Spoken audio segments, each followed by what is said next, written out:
পারমাণবিক বোমা ঠিক কতটা ভয়ঙ্কর?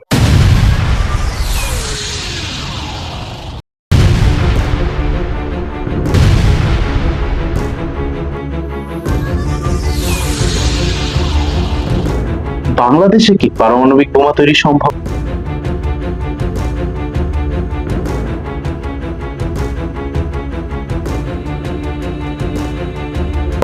কিভাবে তৈরি হয়েছিল এইসব nuclear weapon? We knew the world would not be the same. We are concerned here with an act of humanity. Weit für Richtiges, ob du glaubst. একটি পারমাণবিক বোমা আর একটি সাধারণ বোমার পার্থক্যটা আমাদের জানা জরুরি।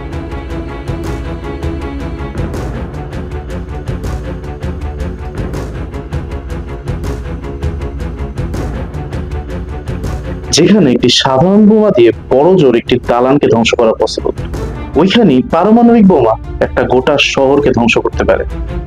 বর্তমানে পৃথিবীর 9টা দেশের কাছে পারমাণবিক অস্ত্র থাকলেও বাংলাদেশের কাছে নেই। এটার কারণটা কি? পারমাণবিক বোমা তৈরির প্রধান উপাদান হচ্ছে ইউরেনিয়াম, যা মাটির নিচে থেকে সংগ্রহ করা হয়। এর পরিমাণ প্রকৃতিতে অত্যন্ত সামান্য। পর্যায় সারণীর 92 নম্বর মৌল হচ্ছে ইউরেনিয়াম। মূলত 235 ভরের ইউরেনিয়াম থেকে নিউক্লিয়ার ফিশন বিক্রিয়ার মাধ্যমে পারমাণবিক বিস্ফোরক তৈরি করা হয়। এখন প্রশ্ন হচ্ছে, ইউরেনিয়াম কি বাংলাদেশের মাটিতে নেই? মজার ব্যাপার হচ্ছে, ইউরেনিয়াম বাংলাদেশের মাটিতেও আছে। তাহলে সমস্যাটা কোথায়?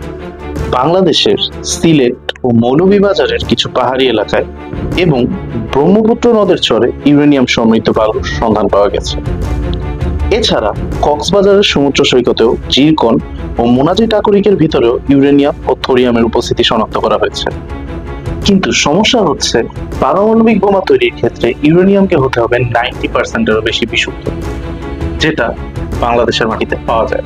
আর যে ইউরেনিয়াম রয়েছে, এগুলো যদি বিশুদ্ধ করার পরিকল্পনা করা হয়, সেই ক্ষেত্রে যে ল্যাবরেটরি বা প্রযুক্তি প্রয়োজন, তাও আমাদের কাছে নেই।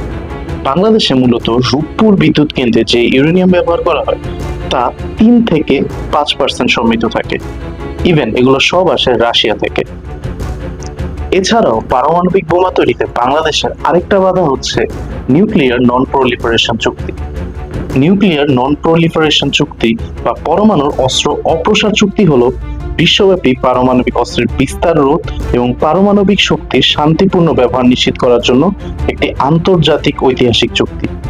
মূলত 1968 সালে চুক্তিটি স্বাক্ষরের জন্য উন্মুক্ত করা হয়। 70 সালে এটি কার্যকর হয় এবং 1995 সালে এটিকে অনির্দিষ্টকালের জন্য স্থায়ী করা হয়। বর্তমানে বিশ্বের 191টি দেশ এই চুক্তির অন্তর্ভুক্ত।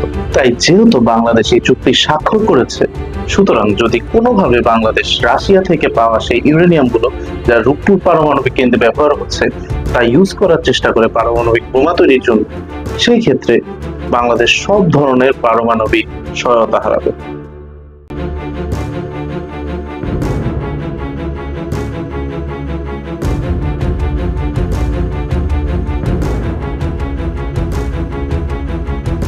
উনিশশো সাল জার্মানির এক বিজ্ঞানী অটো হান আবিষ্কার করেন নিউক্লিয়ার ফিশন প্রক্রিয়া।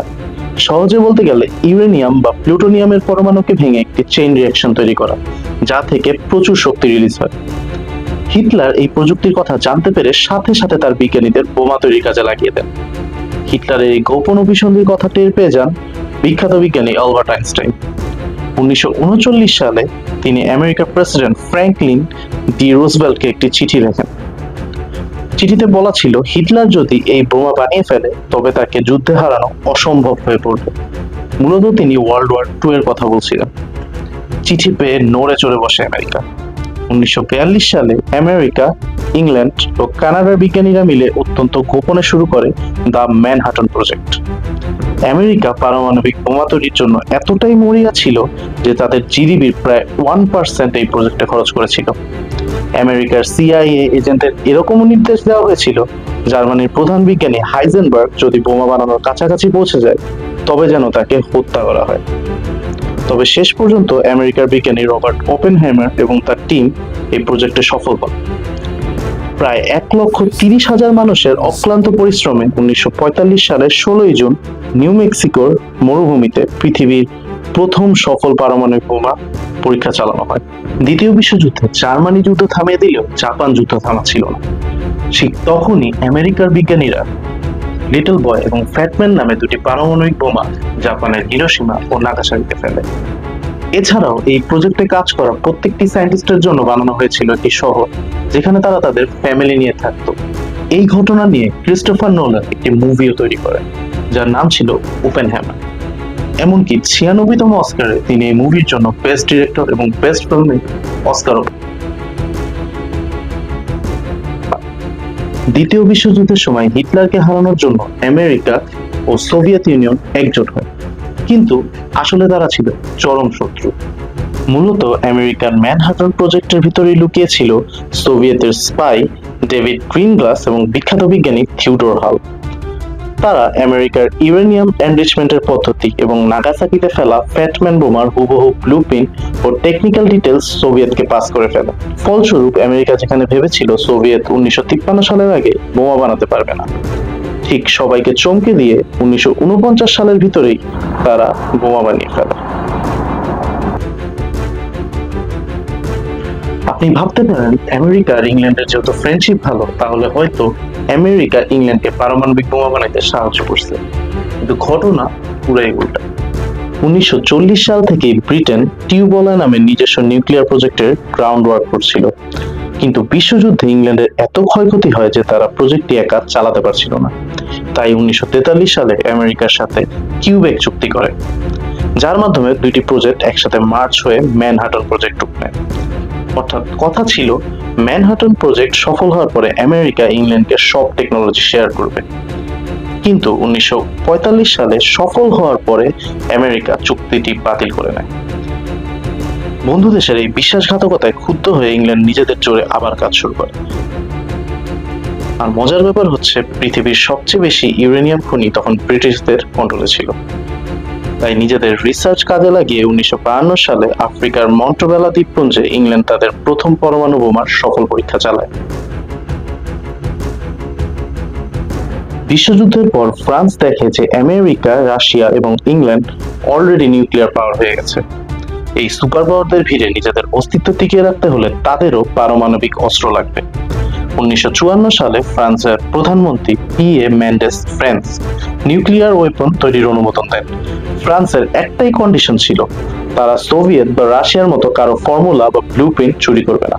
তারা সম্পূর্ণ 100% নিজেদের প্রযুক্তি ব্যবহার করবে, আর তার নাম হবে ফ্রেঞ্চ বোম। ফ্রান্সের নিয়ন্ত্রণে থাকা গ্যাবন এবং মাদাগাস্কার উপনিবেশ থেকে তারা প্রচুর পরিমাণে ইউরেনিয়াম সংগ্রহ করে এবং 1960 সালে সাহারা মরুভূমিতে প্রথম সফল পরীক্ষা চালায়। আমেরিকার আক্রমণ থেকে বাঁচতে এবং নিজেদের ডিফেন্স মজবুত করতে চীন তাদের নিউক্লিয়ার প্রোগ্রাম শুরু করে। 1950-এর দশকে চীন ও সোভিয়েত ইউনিয়নের মধ্যে খুব ভালো বন্ধুত্ব ছিল, কারণ দুটি দেশই কমিউনিস্ট আইডিওলজিতে বিশ্বাস করত। এখন প্রশ্ন থাকতে পারে, কমিউনিস্ট আইডিওলজি বা কমিউনিজম জিনিসটা কি?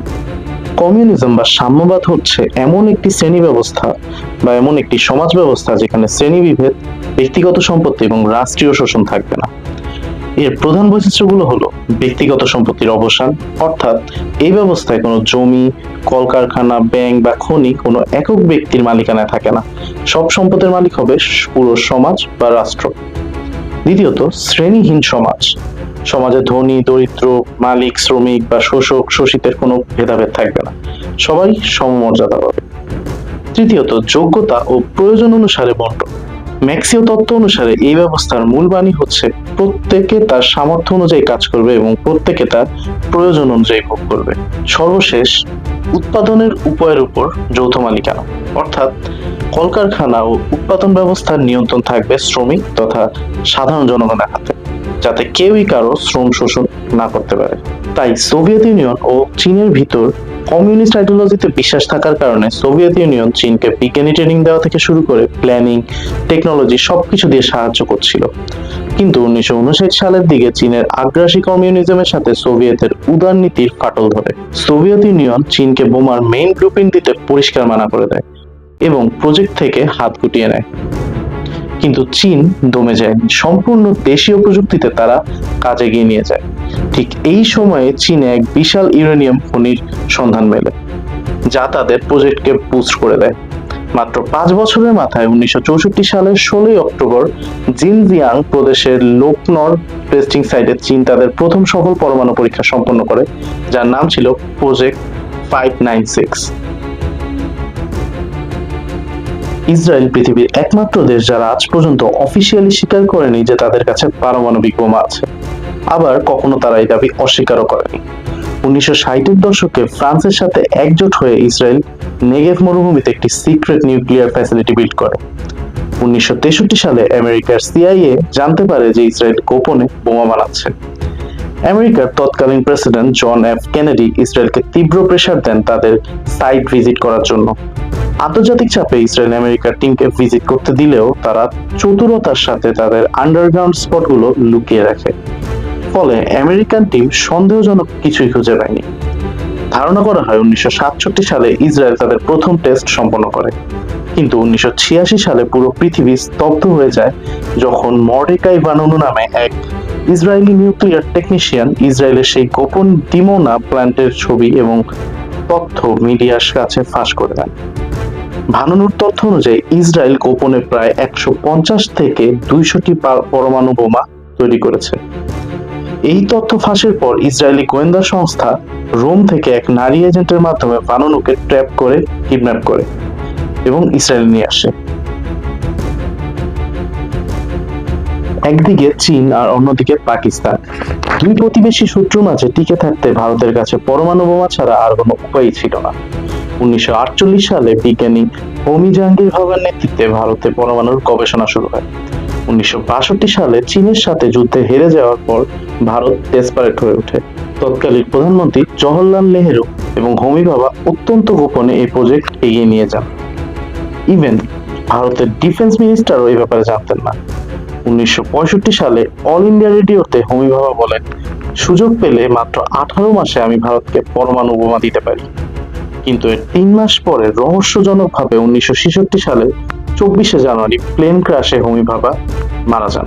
মনে করা হয় ভারতের পরমাণু স্বপ্নকে গোড়া থেকে ধ্বংস করতে আমেরিকার সিআইএ এই প্লেনটি ক্র্যাশ করিয়েছিল।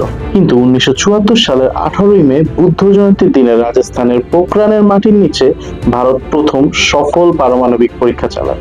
বুদ্ধ জয়ন্তীর দিন হওয়ায় এর কোড নেম রাখা হয় স্মাইলিং বুদ্ধা।